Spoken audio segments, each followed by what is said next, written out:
for our share a dready so chess, say, ye can't Ghana, ye sika, say, ye sika, sembe jan and so, I'm a Ghana, a mini, a war, a quine, I would win in our swa. As I see a me ni a quart ye queer ye, a new man a woman, then no, and a bad boy am I a court ye name. Dom kuma akasetia ayo redu for ninsemwa. Nini na yes attorney general say nani enku asem ho bio onde akire nti wajema no ene wo makasetia. Na no na attorney general che say enye se wajan ne sa keke na mom wonom aye plan wo ma ye nhyehyeye de ato ho ama sika a wo mo ede eba recovery plan no eye 2 billion Ghana cedis ene wo ma hyehye a wo hwe no watuade ama o man nti die nti na sese wo san eto aso. Afei so attorney general de atudwa se wo mo a wo susu se wo ma fa oman sikai aya na bani mu se won fo mo fa mra kwan so na wo mo nkotwini mu aban kokum na nso wo hwe ni mu a se ye be fa kwan so na se mra kwa mu agi oman sikai nyina na no mom ene ade a ebeboa ensempi ka ho ne de bra mo kase boyi emu enumako bi adaroma aseda kase koma best point savings and loans any best assurance for usika sem nyina ekodan wo mo saso and a special ice mineral water eya budun so papa utilised salt eya nchine pa inti maybe mpa wo fie da saso and this way chocolate drink emofra pe empanyfo pe obibia epe mede di akosia sapon mene abenachi boache afeyenra kasebo no emu sadia mampanyi John Dramani Mahama eye nhyehyeye ahodo ede eto ho abraye ba beto aba no wo hwe wonum manifesto mu ene nneoma ahodo a wodi gu akwan so a eye ade bi a wafiti ase eyi ne baako wotase no te se besepa ene konyini ahaban na emu baako eye agribusiness policy we ye nhyehyeye a eno eba beboa ma kuaye mu adwuma atimi abuo yenim se kua ene nneoma ahodo bebre na ekọ wudua nobaye a wobehia nneoma a wodi begugu so se de be ya akate se kokko mpa akate nkote ensisuo na nneoma ye ton wom emfidi a ye ton wom a ye de yakua ni nyina eka adwuma ewo agric mu na saa policy ana hyehyeye yi wonom eda na di ewo Kempiski hotel ewo Nkraimantem ha eno na mampanyi echese se de esitie bia no eno eye hyehyeye papa a wo ye na wo hwe tete Ghana mampanyi a wodi kan Dr. Kwame Nkrumah eye hyehyeye bia wode eto ho na eda na koma so se obeye enti anamontuo no ebi eno onam so no. The theme of today's dialogue, Resetting Agribusiness for Inclusive and Sustainable Industrial Growth, is timely and very relevant. It calls for a bold rethinking of how we cultivate, how we process, how we distribute and export our agricultural products. Many industries remain uncompetitive, struggling to sustain capacity utilization above 30 to 40%. This cannot continue. To reverse this trend, we must significantly improve the supply of quality raw materials. This is indispensable to achieving full-scale implementation of our 24-hour economy initiative. Our agribusiness strategy must therefore be integrated with industrial policy, logistics, and export development in mind if we are to realize our full national potential. I'm pleased to note that despite inheriting a distressed economy, we have stabilized the macroeconomic environment through prudent and frugal management. My passion for agribusiness development is rooted in the legacy of Asajifo Dr. Kwame Nkrumah, Ghana's first president. He envisioned creating agro-industrial zones around the Volta Basin, where agricultural raw materials would be processed both for domestic use and also for export. We must pick up from where he left off with courage and clarity.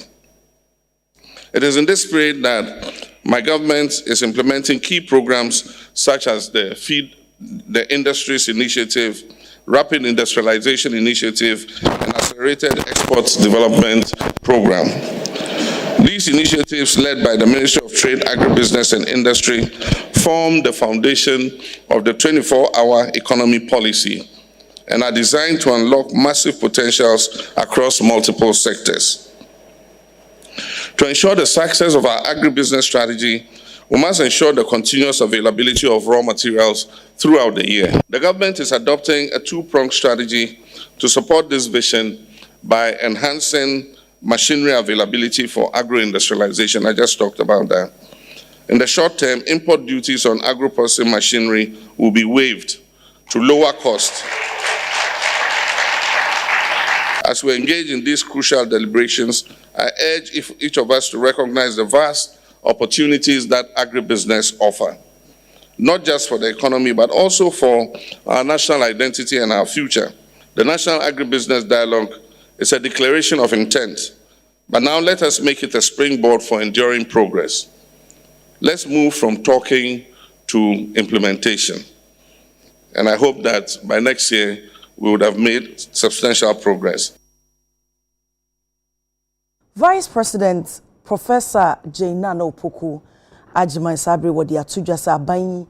enhyehyɛ ya wayɛ sɛ wode bɛboa trust no omugusoa egina omona so a wo mo ebeya face wo sign de ka ho sɛ ba no nhyehyɛ ene eye trust ho abra a eboa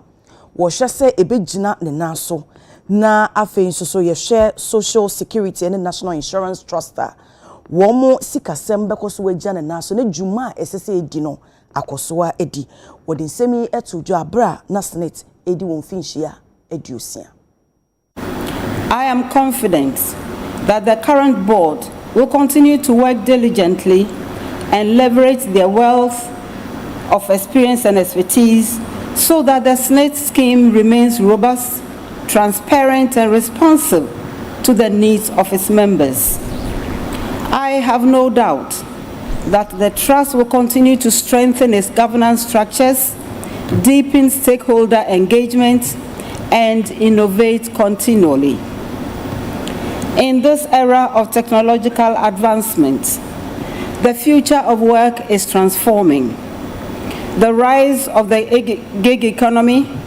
automation, and remote work presents a new challenge to traditional social security models. We must participate and anticipate in these shifts to innovate accordingly in order to keep ourselves relevant. This is why the theme for today, Social Security at 60, a legacy of service, is appropriate and timely. As we look to the future, let us remember that Social Security is investment in people, in communities, and in national stability. Our government remains committed to supporting SNIT to deliver on its mandate. We will continue to strengthen the policy and regulatory framework, promote good governance, and ensure that SNIT is financially sustainable to meet its obligations. I stand here today, and we are all gathered here. Labadi Beach Hotel, a beautiful edifice, is one of our investments wholly owned 100% by SNIT. And we assure you that it will not be sold under our watch. The road ahead is challenging, but also full of promise. We must expand coverage, especially for the informal sector, because every worker deserves to retire in dignity. We must innovate with technology, deepen transparency, and strengthen public confidence. And we must do it together with government, employers, labor, and civil society. Anyone who labors with dignity should retire with dignity. Today, we honor those who build this institution with vision and resolve. We celebrate those who keep it running with integrity and heart. And we recommit ourselves that we will live by these principles.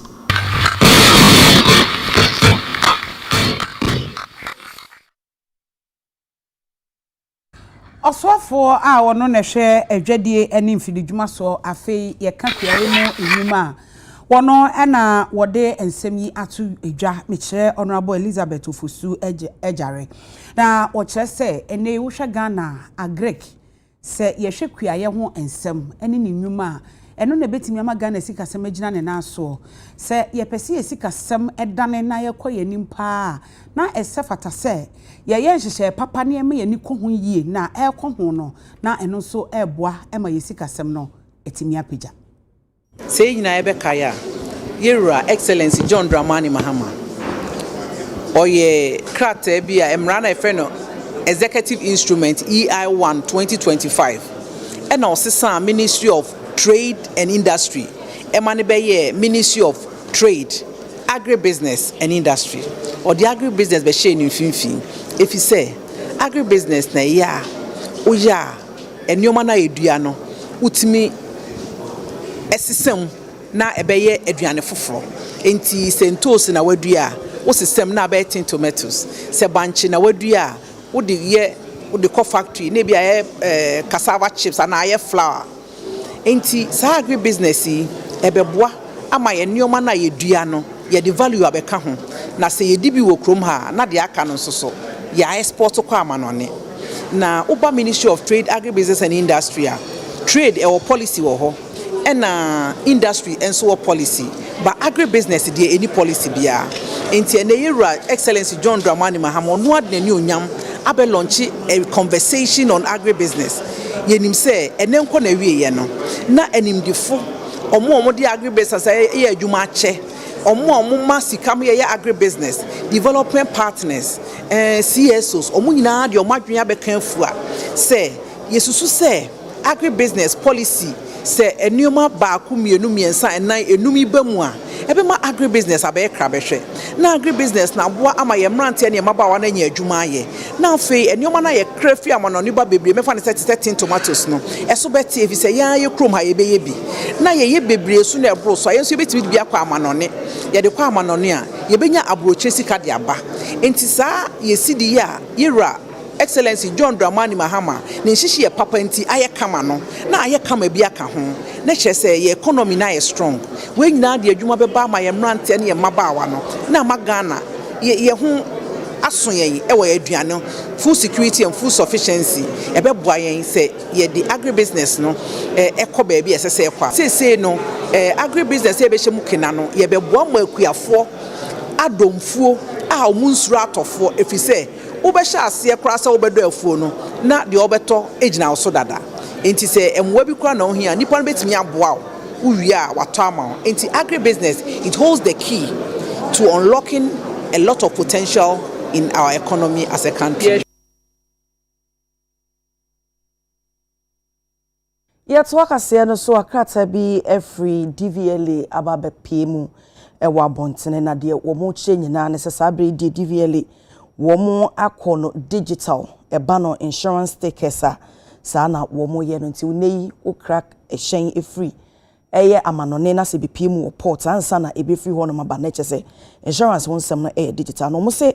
eye o mani gie pa se sabre wo mo betimi akansi so se pilot a wo mo eye ye nyina no aye successful nti nei se wo bi kra e hyen fra manone na se be PM e wo porta wo mo eye plate a wo mo de be ma wo no se wo mo so mo nko no aluminium plate ni bio wo mo aye ne digital nti sticker e no mo de e be ma wo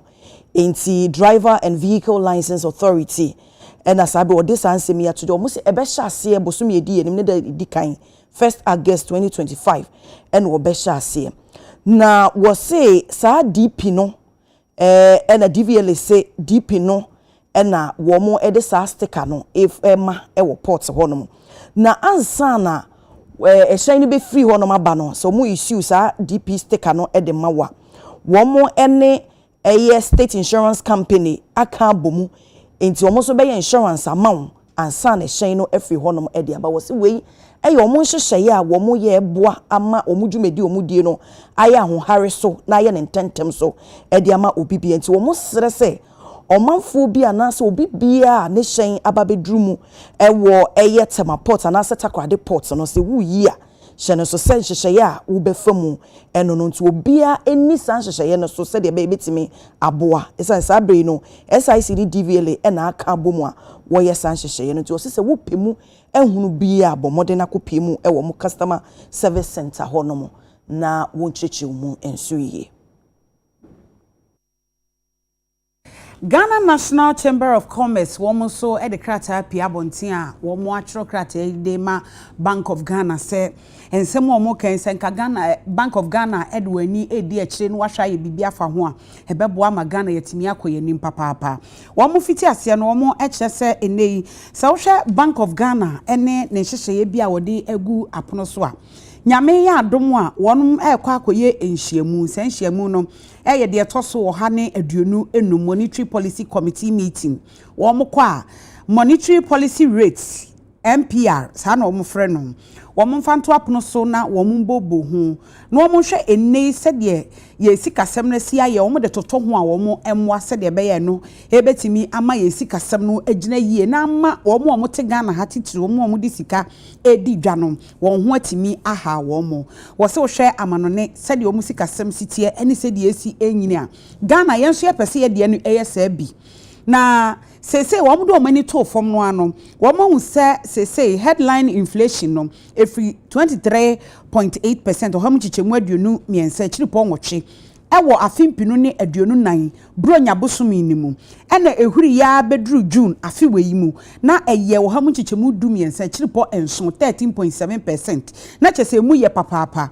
afei wo mo hwe din na o mo hwe first half a no eye 2025 no a na chese anyini wo ha mu chichemu aduanan mienu ba bi akogina no eye na ne nyina mu no wo mo bebo Bank of Ghana abaso ehihye papa wo mo de agu akwan mu no eno ena nam so ama we mu nyina atimi apagya sesei ye mobusia bebre busia kra ye de ani bebusa ye kwa akobɔ no behwe no na wo mo ate so ama na bafom ne nyina no aboa ama ye sikasɛm no ayeyie na mom se wo mo bɔ mabaso no ade ba ko bi wo ho a ɛha Ghana de hye ene se enei wo mo ma bia enwuma ɛkɔ no makɔ akopesika ɛwɔ bank se loan a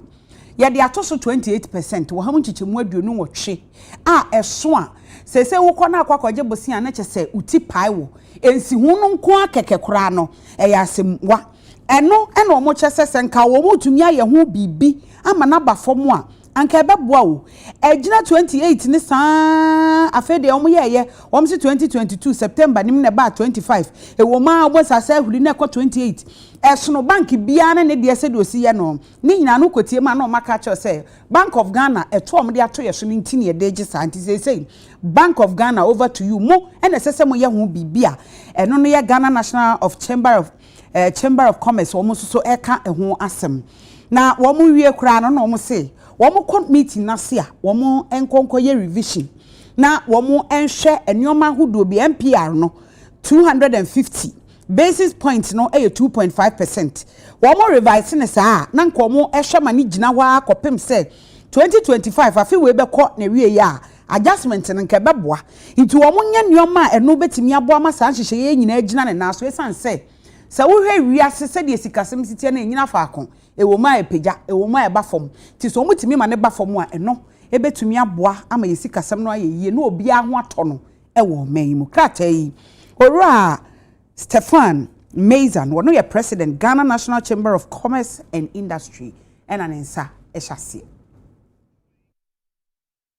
Area de mama ye je aboa fon kra to edi kan. Ye baba sisia.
Yamamo akwaba afe yegusu etoa kase no eso.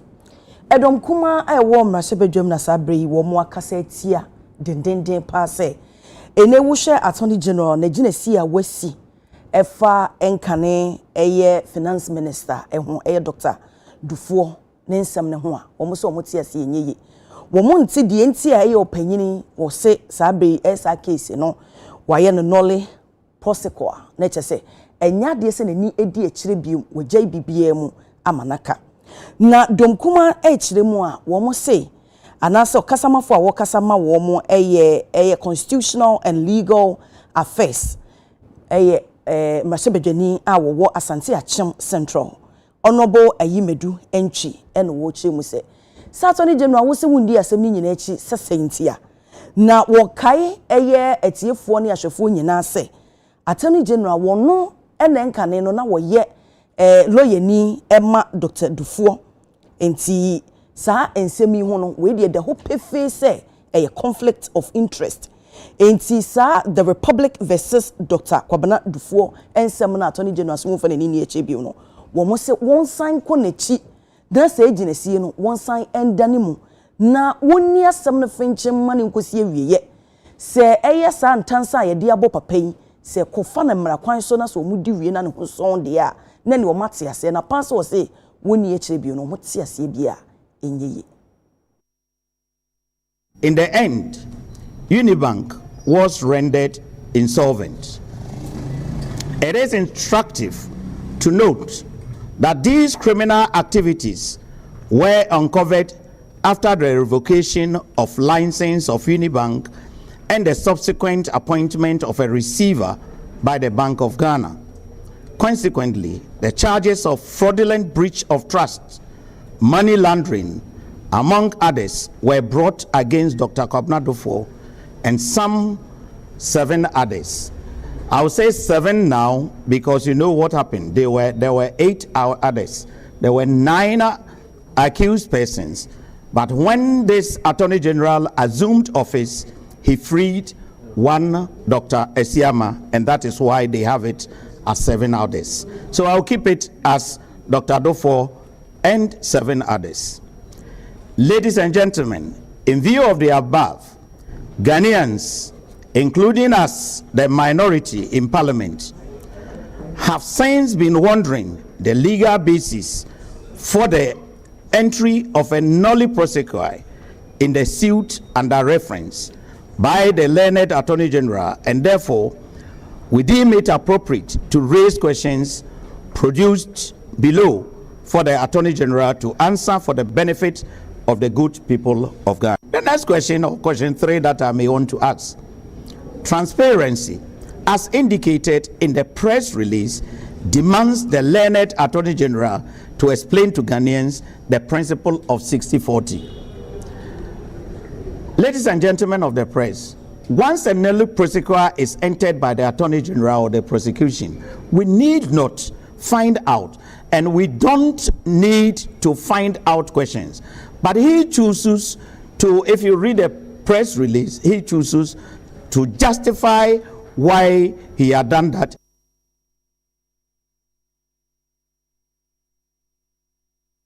Na saa nsem ya ho ene nam so ama Attorney General said ya na wo mu bu nkonta me kire aban mu akanifo te sa asoafo no wo mu ba no ma be kire simu a kire Ghanafo no abredom kuma wo mu bisa saa nsem wei ena owura ayi na kire se enye se wo magyan na saa keke se ye fiti yase a ye gyan amana kada bi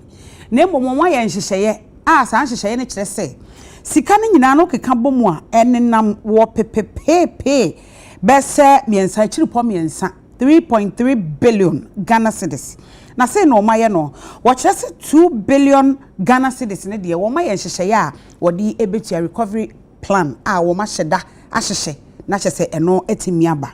ebi o woto aso e kire se ye ya ye ka say 844 million Ghana cedis eno eye ensase ajapade eno de wo madikan e de ama Unibank afei 1.2 billion wo mo hwe ni mu se no third party recoveries wo mo ka ho wa kire no wo mo so e de ebeba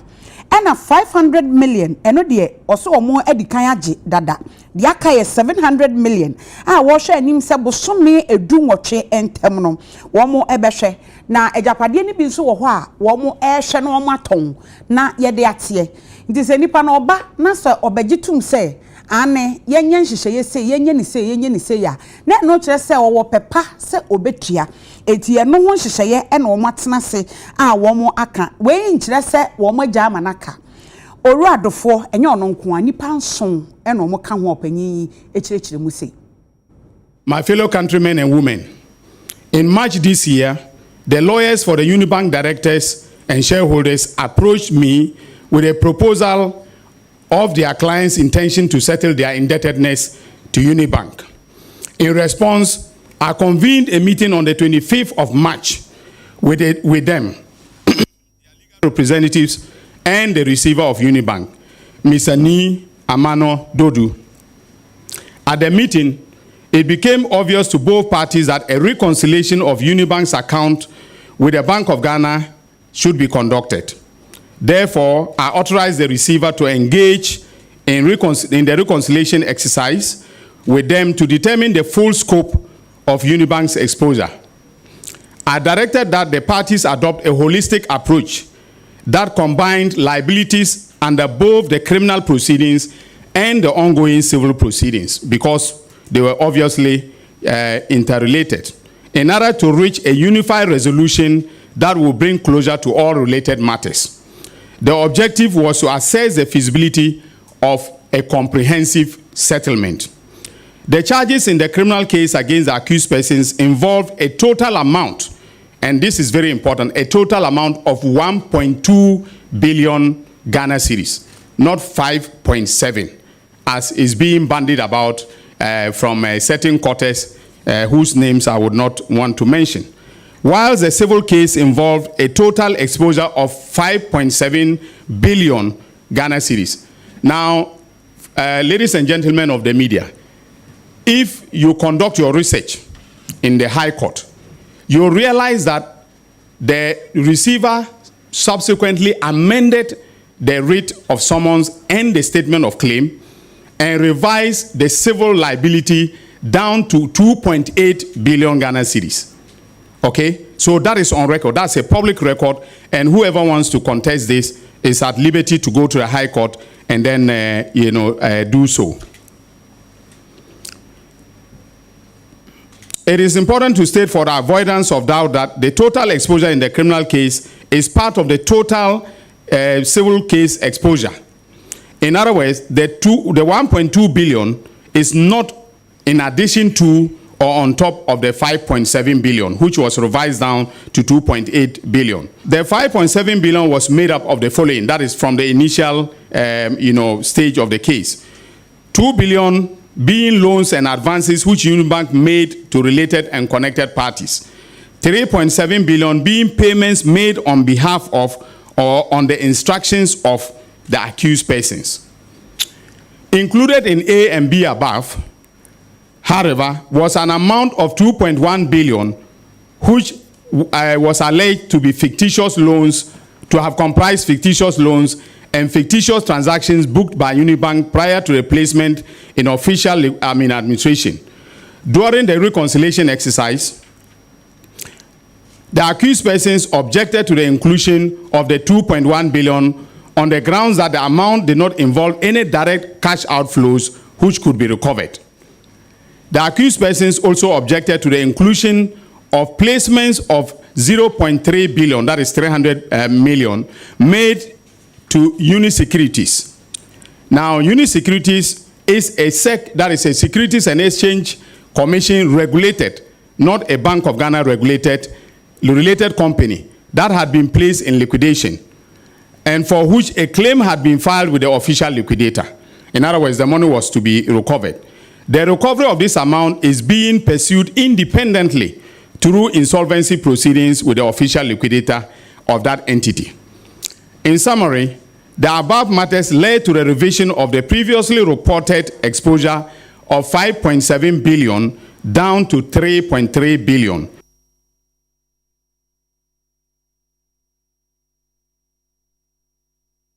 Let's walk us here. So, Attorney General and Minister for Justice, Dr. Dominic Ayine, and Asabre, what they are to just say. Reforms so Ghana legal education system. Na se enkane kwanya na Ghana School of Law or more admission structures ni city no eba beyi e de free honom. Wose sa enhihye yi de free wose de ye national bar examination. Na wodi nsem ye tudwa ni nyina bra na aban yakontabuo ho nsem na wo ye ena nsembisa bi baaye no ena wodi sanchi mun baaye na wosan echiche mu se sa reforms no hwe se betre ama obi bia wako university no wakoje mmeranim ho enteteye ayeka na LLB no se wo qualifying kwade a wo betimi anya kwan akwakoje enteteye mapa se de be ya wo betimi aba be lawyer ni na wosesa model we say no womo a obtain and as womo manya sa LLB no wo accredited institution enye se bi school bi akeke school a omotumi krata so omude ebema wo se wo fa santiti enu mu na se wutimi ewie no wo kwampemu a eno na wo betimi akwakoye sa wo betro afi ombeyi afi ba ko esi ho na wo dia fa entity enu bar practice program no enti wo pass ya no wa tro exams na fe wotimi enya kwan na wo se sa abre ya ye kasa idie wo hwe nimu se wo de sa bill no ebekwa akoma cabinet agesi edi enimu na wo de ebekwa akoma Dr. Ayine mu se ansa na wo bekasa kwampo no wo de ehunsem nyina ama ne deputy Dr. Justice Shemsai say won chichemu ansa na officially wo mo aya announcement no. We are going to reform legal education in such a way that access will be expanded. Okay, so that currently we have thousands of LLB holders who cannot get to, to become lawyers because they cannot enter the Ghana School of Law. All right, we want the bill that I have drafted and which is will be submitted to cabinet next month. Is to the effect that we are going to literally abolish the Ghana School of Law system. All right. Basically, what we are going to do is that you will have 3 years of legal education to obtain your degree. That is the LLB. After obtaining the degree, the LLB degree, you now do what we call either the clinical legal program or the bar practice course in the university where you got your LLB for another academic year. And then you write what we term the national bar exam. Okay, so everybody who has the LLB and who has taken the bar practice course in their school, in their university, all right, will be entitled to write the national bar exam. So it will be like what the accountants do. All right. Once you qualify to write the examination, the Chartered Institute of Accountants will administer the exam, and everybody can write. And if you pass, you become a chartered accountant. That is what is going to happen in order to expand legal education in the country. Energy sambako no so ababeto dwa ekan lord ye hu enya asem ketwa we monetary policy committee no Bank of Ghana wo mo kwa akotena se eno na ababeto dwa se wo hwe animu se mpanimfo kwa akosi nkonwa yi ene wo commercial banks ahodo ne se wo kwa akopebosi a se de na make no 28% eno ezihu kese pa da so nam so ama mo pebosi a de ebie wo nwuma mu na wo de so wo adwuma mu ama na pagya no wo nya ne sa ayeden pa de ama wo mo nti wo hwe animu se nyame adom na meeting wo mo kokoko wie a wo betimi ate sa 28% no so ama eno aba beboa ama wo mo epebosia no etimi akoyie na bra sa MPC meeting yi wo mo ebia no na governor Emma Bank of Ghana Dr. Johnson Nesiama HSA committee no behwe se ade bia betimi aboa ama sikakra bia dwuma ene Ghana fo ho atomo no wo mo behwe no mo aye ne sa wo mo enkoso antachire ye hunu sesese Ghana sikasem no afa ne yetimi asi ekwan papa no so a ebeboa ama yetimi agire yi. 6.7% of GDP, and actual expenditures coming in 14.3% below target. Furthermore, colleagues, Ghana has recorded a rare 15.76% reduction in public debt stock in the first half of the year, bringing the debt to GDP ratio down to 43.8%. These outcomes, colleagues, signal a credible path to debt sustainability and a credible path to macroeconomic stability. So as we commence our deliberations, members of the MPC, the question before us is clear. The question is whether the current macroeconomic configuration warrants a recalibration of our monetary policy stance. With inflation expectations more firmly anchored, external buffers significantly strengthened, and public confidence improving, we must consider how best to support this recovery without compromising the hard-won gains in stability. And we must be aware, colleagues, of the risks going forward, such as a resumption of exchange rate volatility, crude oil price could increase, and the potential impact of some taxes to be imposed within the context of the mid-year budget review, and of course, how these can affect pricing behavior. Colleagues, these can cause a shift in inflation expectations, and they are risks that we cannot take lightly at all. So I encourage staff and MPC members to maintain a strong focus on these forward-looking risks, these policy trade-offs, and the need to provide credible guidance to the market. Our mandate, colleagues, is clear, and that is to maintain price stability while enabling the conditions for inclusive and sustainable growth. And with that, I declare the 125th meeting of the Monetary Policy Committee duly open. And I thank you for your attention. Thank you. Adesuma ma yeje aboafo nkrato etosumienu yebeba sisia.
adehema my mama akwaba yeto akase bono so asem bi apie ewo sehwibu akonam so ama adehye ewo hotitiro mabunu no wo mobu afu papapa wo mo kire se sehwi yoso municipality no ai no ewo Western North region ena ye ka ewo asemi maami bi ye frɛ no Akwiago efri sehwi asafo wo kɔ sehwibu akon wo kɔ afuom be no num ena omo kire se abrantie bi a wo de ne ka nam ye frɛ no kwa mekyerematen omo se eta frɛ no enye yize ahomachi no num maame na ekɔ afuom se muwa nti obenante obeduru we kɔ awatumi aye adwuma ena o se o man left o dansini na eka o wo fa no besi sabre ye hu ni bio ekɔ ba ebosome miensa omo so omo hu so da ba bi se bia wa firi mu ana se de na asi eno ena mabunu se sa asem we eta asi wo pa na aposifo omo ho no mo nhya da nya ho adwuma yie enti ase da bia na ye kokwasa omo wayira omo hu omo ene nyoma bi etete saa enti se IGP ni aban ya anye bibi amfa ho a omo de mra be hye omo nsem na ago oka se okwa afum na wo kɔ no osi kwan no so a oba be kɔ no onya abranti bia ye frɛ no enye easy the tree dream ye frɛ no kwam tramaten ema ofa no wo ne ka man left na afina ewie mu etete na ofa no ɔsɛ okosi no asafo yekuro bako atwa so aye fra asafo ɔsɛ okosi no yahwehwɛ yenwanu aye tse na nanom panyimfo kontunyine ye frɛ no kokunkuwa omo bodawuro ama kuro no yefa sekan yefa tuo yekochini ya yehwɛ na yehuno abapemne tisi ayi kuro no panyimfo no se omo gya kyeredi obia ni ho a woka ho asem biem yesi asam na kokodi police force wa police force ba ye nte ho asem bia nti enadue ya ye gina ha ye pese ye ka ho asem na IGP asem ya ye gina ha ye kan IGP ye pese IGP o te ho asem IGP te ho asem no wa ma ka ho asem bia ma ka ho asem bia me ya nte a ye dim se ye nipa se de nipa gira ho ase ya o ma ka ho asem ye dim la be se nsem na di asiye ye ade ase kuro no ye bebo dawuro ama kuro no nyina ya ba be hia ye de mra hyen sam take action ya ayira ya hye no chamate ho ye ti se kwam chamate na afa no we so passenger car and of fan so ye na che se ye hwe no ayi hu no nti ye kwate a ye se ofo kwam chamate ne car no so ye private car ne ko kwam chamate ho no ye to no e woni dem ho hoteli mu na ebisa ne se na ate se e ba no a wayira no wo na wo fa na adena me fan se be 4 days 5 days ya hwe no ampanfo aye bibia fata adena wa meka ho no wantimi anka bibia se mo kan se ono na de ne koy enti se ya hwe no a ya ono ye mbe hwe efe fi sa abre no ya hu ni biem ye ntin nka police force so a e wo krom ha we also police for obi ani ho a obo yen se ye boa mo amama hwe akwara me ka kire ne se me ba no ne ho na me je afiri me ka no so no so ti ase efe afiri ho no ye hu ni biem enti me ba no aban wo mram aban bramu a eba mu a fi se na mpanfo nyina so atede a na se obi amu ade a ne ye de mra ne hye yensem aye ne mfata e wo krom ha na krom ha so ye na ye hankoa just kwam chamate na na dwuma a wo ye no so eni se na onye dwuma so se ya ne wo ye ne sahwia no enya asem keto ahaseni ade kase bono esie mekai wo se president de wo sia na ade betwie eno ana ade beye anopa ne anwumre hwe wo se na wo sinye fe wanu munye hwam se de beye a is it something ngo bongo bi so Mr. wanu ana ahia president wo mu ahodo ye wo de de herbs aye ye wo herba no ye wo de bibia ye chalco no ene ye wo triple action no eno so kama pa ebusua ni nyina atumi yusu nkwadan ketewa no wonom wo mo de enso wo di ya no apebi na etimi aboa ye nyina na ye nyina etimi aka asomsem ebusuafo me me suit yi anase me jacket yi ehye me e clothing palace wonom wo Accra one lavadi hwe ni mu number obetimi ni omu akasa wo so na watade bia wo pe ba bia wo ko bia no wo mu ama watade kama no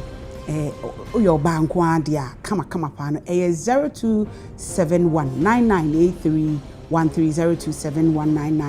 027199831302719983 so ena mesmatade ehye me blazers GH ena ehye matade o wa shalibotwe enti fa wontade ho nsemi na kodan wo se distance enye barrier baby a wo bi obi deliver e dia ma kama freno wo 0242655152 0242675152 obisua for me seat number ne subium 0242675152 me dey dia kosi asapo me ne abenachi watch ya mama mo ni hwa ade hye